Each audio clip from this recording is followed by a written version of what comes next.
Imagine being paid $300,000 to join the army. That's what you'd, proportionally to the average income, get if you signed in the Russian one as someone from here, one of the poorest regions in the country. But not if you're from here, here or here. Why? You'd expect the poorest places to be paid the least, but the truth is that you only sell your life when you're poor enough, no matter the amount. The regime has used the war to sort the country between those places and those who are too rich to be bought, effectively making only half of the country directly wage the war. If you're a man from Tiva, Buryatia or the Altai Republic, you are 20 to 30 times more likely to die from the war than a Muscovite. Even more so as the recruiters are believed to genuinely see indigenous ethnic Siberians as natural warriors. In Chikoy, a small village in Buryatia, 1 in 15 working-age males were killed, and we can estimate from war averages that at least twice more would be injured. Deathonomics, as the name suggests, is the economics of death. How much does a life cost and how it's bought? Conscription is getting genuinely consumerized, with programs of mentorship such as Refer a Friend, or a higher bonus if you signed up before a specific date. Bringing a friend usually gets you about a month of the average income, making it a real industry people make a living off, with some recruiters claiming they reach up to 4 times the monthly median wage. In a single year, a recruitment outfit called Voyevoda went from a 600k ruble loss to more than 46 million in profit. Fall 2024, Lipetsk. A Verska investigation documented a man they call Arthur, a broke alcoholic. One day he meets Konstantin. Grey-haired, well-fed, he's a senior regional official. After a quick pitch in his black SUV, they go to the recruitment office. They are received like kings. They are the only two who came on purpose. Arthur is read his sacred duty while Konstantin steps into the next room. He says that he needs to sign a delivery slip. He'd get 50,000 rubles if Arthur passes the medical. He doesn't. He's too far gone even for this army. In the whole encounter, Arthur only asked one thing. Can I sign later, but at least get 5,000 rubles now? Many such stories exist, even some of deception, as the one of a farmer that got lured into blindly signing the contract. The government also lures, as there are accounts of soldiers that were sold positions in a drone unit being thrown in the front right away.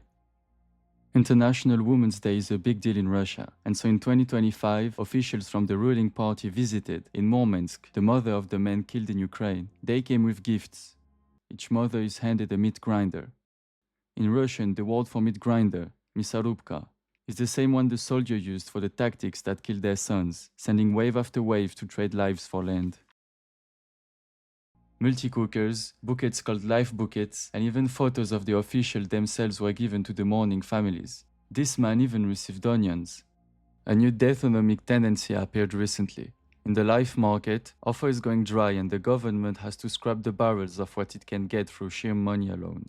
In the half that fights, most of the sign-up bonus is paid by the regional budget, to the extent that they have trouble funding roads or schools, and that it represents most of their deficit. Of what Russia spends on its soldiers, death benefits make up about 38% and signing bonuses another 20%. In a single year, personal payment rose from $39 billion to 52. To deal with the reduction in offer, the state allowed new demographics to sign up. Among them prisoners to the reward of their liberty, suspects in criminal cases and many foreigners for accelerated citizenship. And of course, human trafficking is encouraged, with Indians, Nepalis, Cubans and Yemenis among others being lured or forced into the front. For the other half though, the war doesn't bear that much tragedy. The educated and the well-off refuse to be bought, while those regions even benefit from the war in many ways. With the rest of the industry stagnating or declining, the defense sector is booming with 500,000 jobs added since 2022. So much so that 1 in 22 workers is now in the defense industry. The recruiters also usually come from there, so one half of Russia is truly selling the war to the other. This separation of the country in two parts works because the regime, being authoritarian, cannot be held accountable for a body bag in Siberia, which generates no political cost in Moscow. This system also benefits from a steep poverty gradient which enables a cleaner geographic separation of who will accept the money. There is a strong case for the regime deliberately adopting the cash system to quarantine the cost. Firstly, we have the 2022 pivot where mass mobilization was tried, even in the cities, and led to panic, exodus across the border and nearly blew up.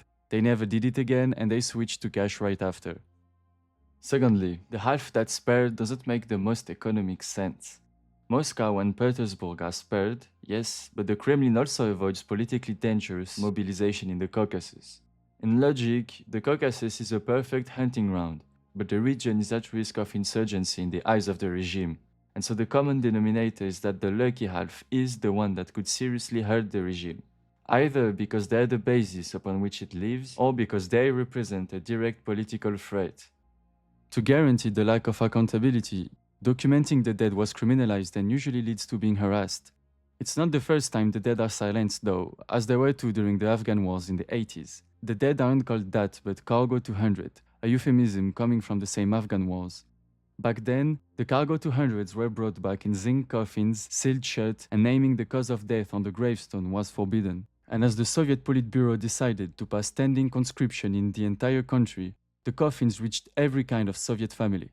That situation is what the current regime tries to avoid, as scholars widely argue that the trauma from Afghanistan, society-wide, and that war in general eroded Soviet legitimacy so much that it led to its premature demise. Gorbachev, the last leader of the USSR, went as far as publicly calling it a bleeding wound.